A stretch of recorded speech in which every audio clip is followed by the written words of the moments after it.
Olá, amigos. Sou Sandoval Alves da Silva, procurador do trabalho, professor de processo civil da Universidade Federal do Pará, doutor e mestre pela mesma universidade. E estou aqui mais uma vez a convite da Escola Superior do Ministério Público da União para falar sobre o acesso à justiça na reforma trabalhista trazida pela Lei 13.467/2017.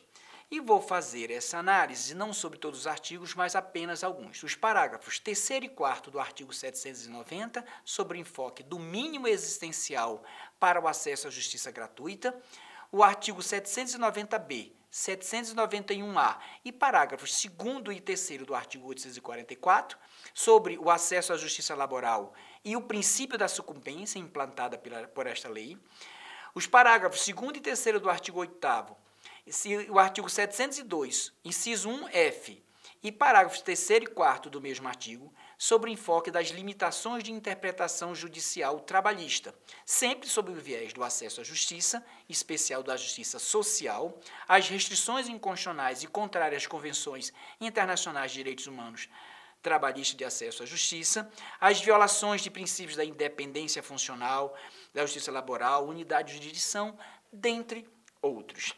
Então, vejamos, sobre o enfoque do mínimo existencial na justiça gratuita, os dispositivos analisados são os parágrafos 3º e 4º, que têm o seguinte teor do artigo 790. É facultado aos juízes, órgãos julgadores e presidentes dos tribunais de trabalho, de qualquer instância, conceder a requerimento ou de ofício o benefício da justiça gratuita. Até aí nenhum problema. Agora vem o problema. Inclusive quanto aos traslados e instrumentos, àqueles que perceberem salário igual ou inferior a 40% do limite máximo dos benefícios do regime geral de previdência social.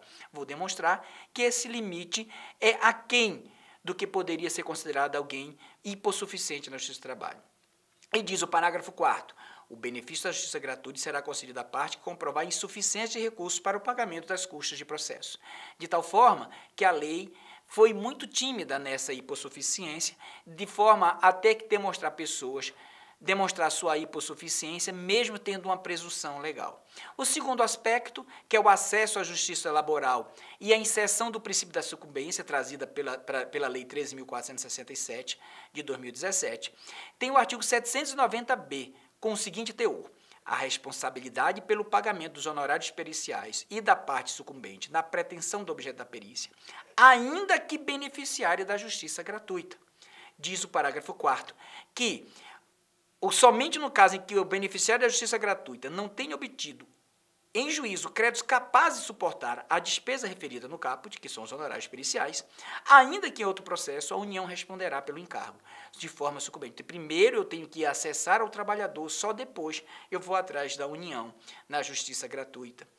E o segundo artigo é o 791-A, sobre o princípio da sucumbência.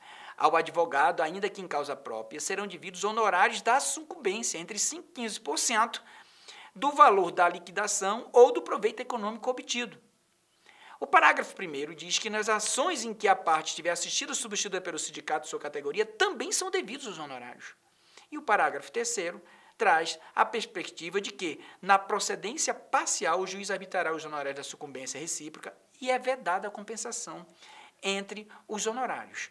O parágrafo 4º do mesmo dispositivo diz que, vencido o beneficiário da justiça gratuita, desde que não tenha obtido em juízo, ainda que em outro processo, créditos capazes de suportar a despesa, o trabalhador continuará devendo por até 2 anos.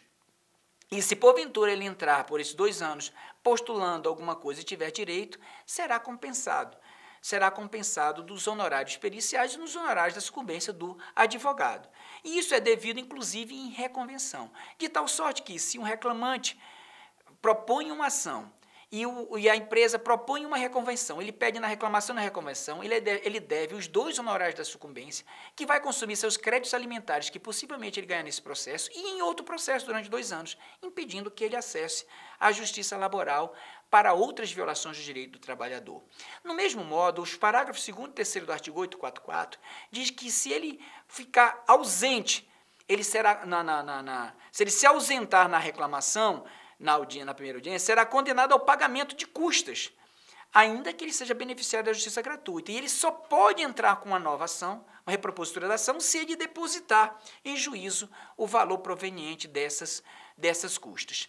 E o terceiro enfoque, que são as limitações da interpretação judicial trabalhista, eu trago à baila o artigo 8º, os parágrafos 2º e 3º, que diz que as súmulas e enunciados da Justiça do Trabalho não poderão restringir direitos legalmente previstos nem criar obrigações que não sejam previstas em lei, trazendo a ideia do juiz boca da lei.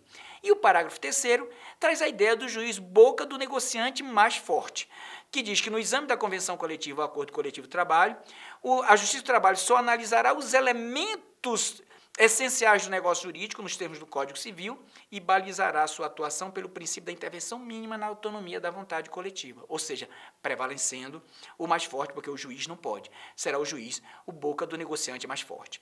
E o artigo 702, 1F, diz que para que a Justiça do Trabalho estabeleça ou altere súmulas e outros enunciados da jurisprudência, ele tem que ser decidido de forma idêntica, em no mínimo 2/3 das turmas em pelo menos 10 sessões diferentes em cada uma delas, podendo ainda, por maioria de 2/3, modular. A modulação não tem um problema. O problema está na exigência exagerada do formalismo, na formação dos precedentes vinculantes à Justiça do Trabalho. E o parágrafo 4º diz que essas exigências se aplicam aos tribunais regionais do trabalho.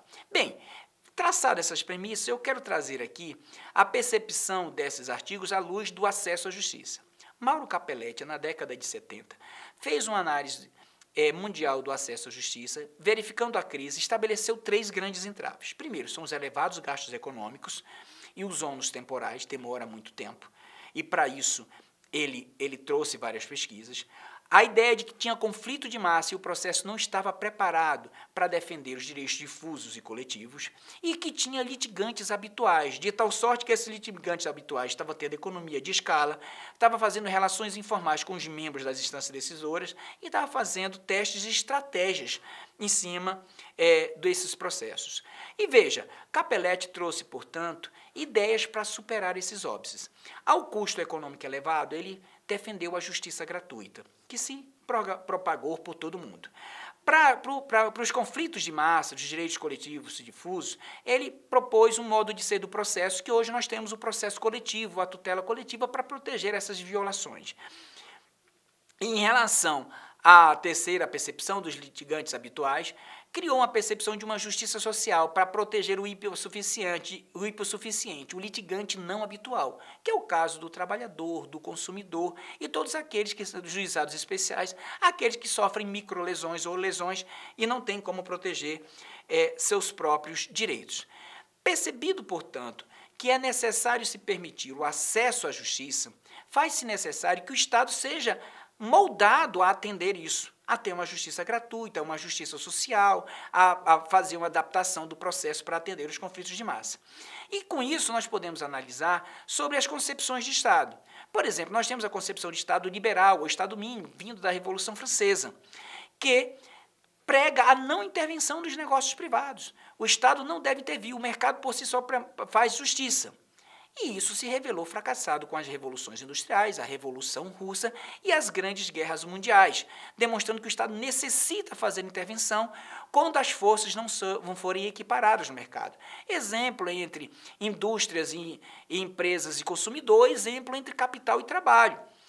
Para isso, se desenvolveu o Estado Social, o Estado de Providência, para dar prestações a quem precisa, a quem não pode lutar pelos seus direitos. O Estado Social acabou com o excesso de despesa entrando em um certo colapso, se desenvolveu a ideia de um Estado de direito social e democrático, que é um Estado social com participação democrática do cidadão e com atendimento da justiça material, e depois se desenvolveu o que nós hoje vivemos, chamado Estado subsidiário ou Estado mínimo, em que o Estado só intervém para fomentar, coordenar e fiscalizar a iniciativa privada e fazer parceria. De cara, nós já sabemos que, para superar a crise de acesso à justiça, a concepção de Estado mais acomodada é a concepção de Estado social ou de Estado de direito social ou democrático. Por quê? Porque essa concepção de Estado é quem atende os direitos sociais. E para atender os direitos sociais, vamos aqui verificar o Paulo Branco e o Ingo Sarlet, que diz que nos direitos sociais Tem-se os direitos de defesa, o direito de participação e os direitos a prestações. E dentre os direitos a prestações, eu enquadro o acesso à justiça. A justiça gratuita, uma justiça especializada. O Estado teria que fornecer isso. E o Sarlet diz em direito à proteção, à participação na organização e no procedimento e a prestações em sentido estrito. E aí a participação na organização e no procedimento estaria incluída o acesso à justiça. De tal sorte que esses doutrinadores trazem uma percepção de um Estado social que atende os direitos sociais em relação ao hipossuficiente. Percebido que o Estado social é quem garante um acesso à justiça e supera os óbices trazidos por Capelletti, concebida a ideia de que o Estado tem que ter um atendimento aos direitos sociais de prestações ou de participação na organização do procedimento, cabe nós verificarmos se a nossa Constituição tem uma estrutura constitucional que consiga albergar, que consiga trazer essas premissas. Vejamos, portanto, sobre o aspecto material. Princípios ou fundamentos, perdão, são os fundamentos da República Federativa do Brasil, trazidos nos incisos 3º e 4º do artigo 1º, a dignidade da pessoa humana e os valores sociais do trabalho e da livre iniciativa. Primeira premissa. Segunda, são objetivos fundamentais, trazidos pelo artigo 3º, incisos 1, 3 e 4, da Constituição, a constituição de uma sociedade livre, justa e solidária, a erradicação da pobreza e da marginalização e a redução das desigualdades sociais e regionais, bem como a eliminação de todas as formas de discriminação previstas na ordem jurídica. Tem também a consagração como direitos fundamentais os direitos sociais do trabalhador, os direitos sociais, entre os direitos sociais o do trabalho. E o artigo 7º traz os direitos sociais do trabalhador. O artigo 170, incisos 2, 7 e 8, diz que a ordem econômica será fundada na valorização do trabalho humano, protegendo o trabalhador, na livre iniciativa, na existência digna, trabalhador, conforme os sistemas da justiça social, terceira onda de Capelletti, e dos princípios da função social da propriedade e da redução das desigualdades regionais e sociais e a busca do pleno emprego. Essa é a estrutura de direito material e de ordem material que a Constituição traz. E processual? Processual, ele faz a mesma, a Constituição traz estruturas semelhantes. Por exemplo, as garantias processuais de igualdade de todos perante a lei, visto no caput do artigo 5º, o acesso à justiça jurisdicional, o inciso 35 do artigo 5º, a prestação do Estado de assistência jurídica integral e gratuita que comprove insuficiência de recursos, que está no inciso 34 do artigo 5º e no artigo 134 da Constituição, as garantias da ampla defesa, no inciso 55 do artigo 5º, o devido processo legal, no inciso 54 do artigo 5º, vários direitos sociais do trabalhador, está dentre eles o direito de ação, lá no artigo 7º, 29, a livre associação sindical no artigo 8º e o direito de greve no artigo 9º, protegendo como direito de ação. Nós temos também a defesa institucional dos direitos sociais individuais indisponíveis pelo Ministério Público, que também é do trabalhador, como acesso à justiça. Nós temos a orientação jurídica, promoção de direitos humanos e a defesa, em todos os graus, judicial e extrajudicial, dos direitos individuais e coletivos, de forma integral e gratuita pela Defensoria Pública, prevista lá no artigo 134. Nós temos no artigo 114 a criação de uma justiça do trabalho especializada para atender a justiça social do trabalhador, que, conjugada com o artigo 2º, traz a ideia de separação de poderes. Nós temos no inciso 4º do artigo 7º o mínimo existencial para que o salário mínimo possa compreender. Lá não está o acesso à justiça, onde a pessoa, pelo trabalhador, possa arcar o acesso à justiça, o que deve ser garantido pelo Estado. Nós temos o princípio da isonomia, como eu disse, da ampla defesa, do devido processo legal, da inafastabilidade da jurisdição, da proporcionalidade, que foi trazida pela Intervenção Federal 2.915 de São Paulo, a proibição de excesso e proteção insuficiente, trazida pela STA 175, também precedente vinculante do Supremo Tribunal Federal. E nós temos, além dessa estrutura constitucional, nós temos convenções internacionais internalizadas no direito brasileiro que também consagram mesmas premissas ou premissas semelhantes. Por exemplo, a Declaração Universal dos Direitos Humanos, no artigo 8º, diz que todo homem tem direito a receber remédio efetivo para os atos que violam direitos fundamentais, já vimos que a Constituição trata, que eles sejam reconhecidos pela Constituição, pela lei. O artigo 10º diz que todo homem tem direito, em plena igualdade, a uma justa e audiência pública por parte de um tribunal independente e imparcial para decidir seus direitos e deveres. O Pacto Internacional de Direitos Civis e Políticos, no artigo 14.1, diz que todas as pessoas são iguais perante os tribunais e as cortes de justiça, que deve ter dado as garantias devidas para determinar os direitos e as obrigações de caráter civil também. De outro lado, a Convenção Americana de Direitos Humanos foi até mais enfática. No artigo 8º, item 1, diz: toda pessoa terá o direito de ser ouvida com as devidas garantias e dentro do prazo razoável, por um juiz ou tribunal competente, independente e imparcial, estabelecido anteriormente por lei, na apuração de qualquer acusação ou violação de direitos de caráter civil e, dentre eles, ele elenca trabalhistas. O artigo 25, item 1 da Convenção Americana de Direitos Humanos diz: toda pessoa tem direito a um recurso simples e rápido ou qualquer outro recurso efetivo que a proteja contra atos que violem seus direitos fundamentais, reconhecido pela Constituição, pela lei ou pela presente convenção. Ou seja, trazendo, portanto, a proteção do trabalhador como um hipossuficiente, como a justiça social. São esses os pilares de que eu quero analisar esses dispositivos. Trazidos os pilares, vamos agora verificar se os artigos ou os dispositivos que eu mencionei passam pelos testes do Estado Social, dos direitos sociais, uma prestação do Estado, pela estrutura da ordem constitucional e pelas convenções de direitos humanos sociais do trabalhador trazidas ou internalizadas no Brasil. Vamos ver aqui o artigo 790, parágrafos 3º e 4º. Diz: é facultado o benefício da justiça gratuita e diz que é considerado hipossuficiente aquele que perceba salário igual ou inferior a 40% do limite máximo do regime geral de previdência social. Quanto isso vale hoje aproximadamente? R$2.000. Um salário mínimo vale quanto hoje? Menos um pouco de R$1.000, um pouco menos de R$1.000. Ora, só que em tese estaria resolvido. Não, não está, porque na ADI 1442, na questão de ordem do Distrito Federal, o Supremo Tribunal Federal disse que o salário mínimo era inconstitucional. Por quê? Porque era incapaz de atender às necessidades vitais básicas do trabalhador, que não preserva o poder aquisitivo, desrespeita o postulado constitucional de remuneração digna, que é um direito fundamental, impede a própria aplicabilidade dos postulados e princípios da Constituição. Com base nisso, e até em outros estudos também, o DIEESE traçou quanto seria o salário mínimo capaz de atender os direitos trazidos pelo inciso 4º, e seria R$ 3.668,55. Veja que dentre os direitos custeados pelo salário mínimo não está o acesso à justiça. Então, em tese, quem ganha menos de R$ 3.668,55 em setembro de 2017 é considerado hipossuficiente, não tem como marcar com acesso à justiça. Presunção. Quem está, portanto, no limite entre 2.000 e esse limite traçado pelo DIEESE, em tese é hipossuficiente, deveria ser consagrado como beneficiário de acesso à justiça. Então, isso atenta ao mínimo existencial do salário mínimo. Bom, esse é o primeiro aspecto. O segundo aspecto que eu trago é o princípio da sucumbência no acesso à justiça laboral.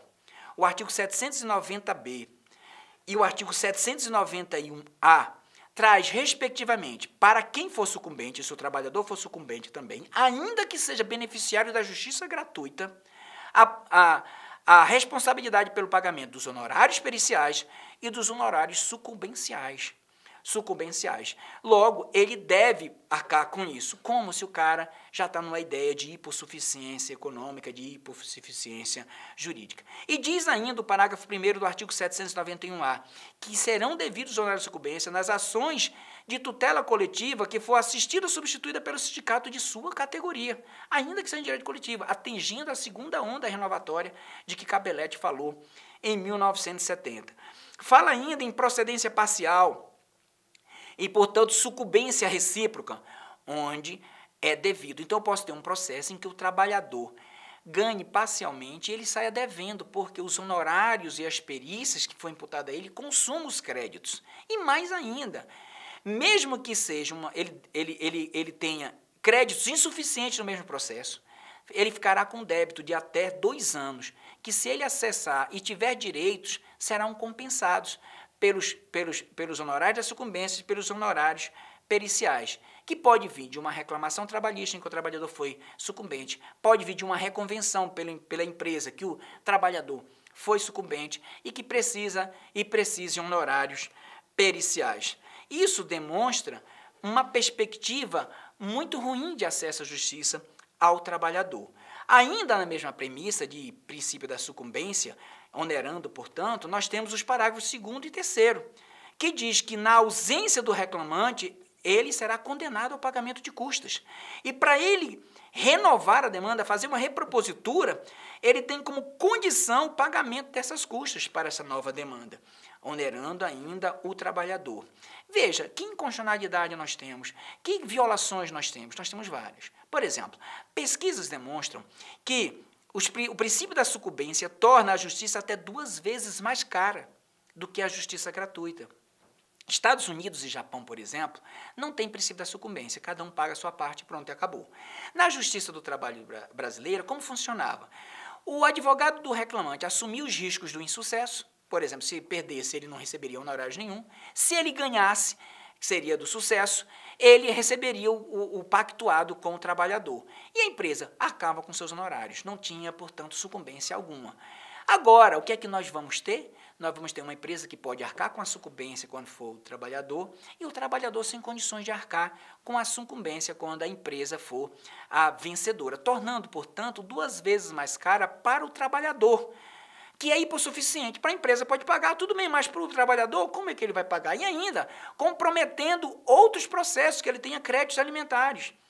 Isso é algo que contraria o aspecto da justiça gratuita, que é a primeira onda renovatória, há conflito de massa, porque inibe que o sindicato venha a proteger na tutela coletiva, e a terceira onda, que é de um acesso a uma justiça trabalhista social de atendimento.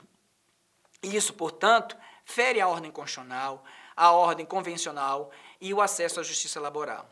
Outra premissa muito importante nessa análise é que, ao dizer que os créditos alimentares do trabalhador suportarão os honorários da sucumbência e os honorários periciais, demonstra que os créditos alimentares do perito do advogado prevalecem sobre os créditos alimentares do trabalhador.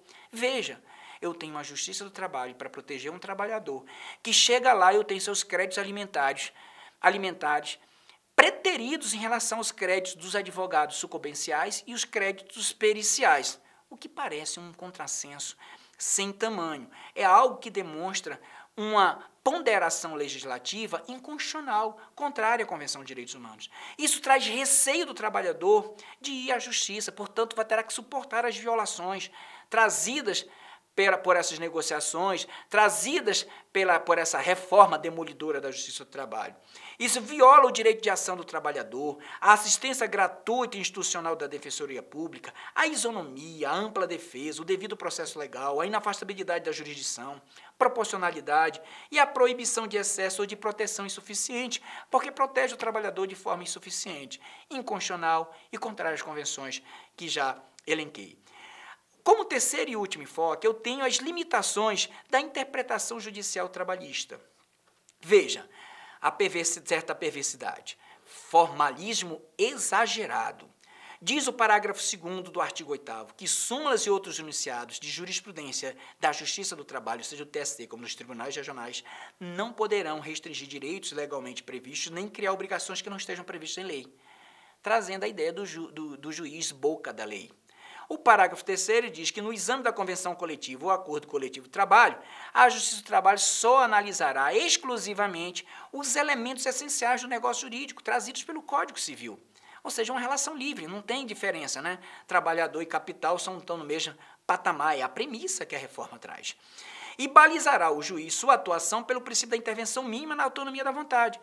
Na verdade, a intervenção é zero.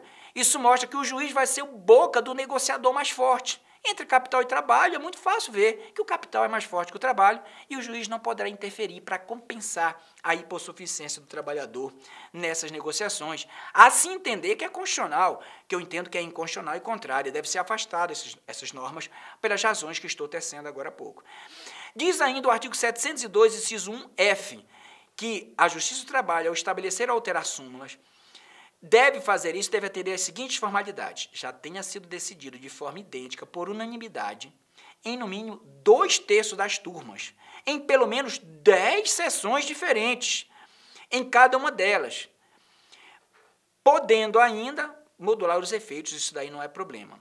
O parágrafo 4º, ele diz que essas observações, Essas formalidades exageradas para editar súmulas, para alterar súmulas e enunciar jurisprudência se aplicam aos tribunais regionais do trabalho. Vejam, essas são exigências formais exageradas, contraria o formalismo valorativo, contraria as ondas renovatórias de Capelletti, contraria a concepção de Estado social, do Estado de direito social e democrático, contraria os direitos sociais de prestações que o Estado deve fornecer, todos eles consagrados pela ordem constitucional e da Convenção de Direitos Humanos. Porque é exagerado para provar precedentes ou teses jurídicas o voto de pelo menos 2/3 de seus membros. Exigir que a matéria seja anteriormente decidida de forma idêntica por unanimidade. E no mínimo 2/3 das turmas e pelo menos 10 sessões diferentes. É realmente algo exagerado quando não insere isso para os demais ramos da justiça do trabalho. Então veja, que argumentos nós temos de inconstitucionalidade ou de inconvencionalidade ou de contrariedade às convenções internacionais de direitos humanos que consagram o acesso à justiça e aqui em especial a justiça social do trabalho. Torna o juiz boca da lei. Portanto, ele não pode apreciar a constitucionalidade ou contrariedade à convenção, tem que atender o que a lei está dizendo, ou seja, não pode ter nenhuma interpretação. Torna o juiz boca do negociante mais forte, o que, porventura, contraria toda a ordem constitucional de direitos sociais, de concepção de Estado social para a proteção do trabalhador. Traz um retrocesso nos direitos sociais, contrariando as características de direitos sociais de continuidade, de progressividade, de não retrocesso, de exigibilidade dos direitos sociais, de independência funcional da justiça trabalhista, do juiz trabalhista, de unidade da jurisdição, porque nós temos jurisdição com mais formalidades, outra com menos formalidades, concepção de Estado social, de partilha do bem comum. Traz uma exigência procedimental exagerada, contrária aos princípios da independência funcional, da separação de poderes da unidade da jurisdição. Por quê? Porque impede o juiz de decidir de acordo com o princípio da persuasão racional e por impor à justiça obreira formalidades exageradas não impostas a outros ramos judiciais. Viola o direito fundamental à organização, que depende de providências estatais de criação e de conformação de órgãos judiciários que protejam o ipso-suficiente, ao procedimento quanto a medidas normativas processuais destinadas a ordenar a fruição de direitos. Isso é uma percepção que não atende ao formalismo valorativo, que é destinado a atender ao direito substancial e a proibir a proteção insuficiente. Eu não posso ter uma proteção insuficiente para os trabalhadores. São esses os dispositivos que eu queria trazer aqui para análise, para reflexão. São essas as premissas constitucionais que eu entendo são violadas, que foram consagradas, premissas constitucionais e na Convenção de Direitos Humanos, nas Convenções Internacionais de Direitos Humanos do Trabalhador, que consagram um Estado social, um Estado de prestação, e o acesso à justiça é uma dessas prestações, é uma dessas organizações e procedimentos que deve atender ao trabalhador, que fere, portanto, o direito de ação, que fere, portanto, a justiça gratuita, que fere, portanto, o direito do trabalhador coletivo que deve ser protegido, principalmente no caso aqui em relação aos sindicatos, que fere, portanto, a terceira onda renovatória de uma justiça social que tenta proteger o trabalhador. Agradeço mais uma vez a todos pela oitiva, à Escola Superior do Ministério Público da União, e espero que isso contribua muito nas suas advocacias públicas ou privadas para que a justiça social do trabalhador seja efetivamente válida, eficaz e efetiva no Brasil. Muito obrigado.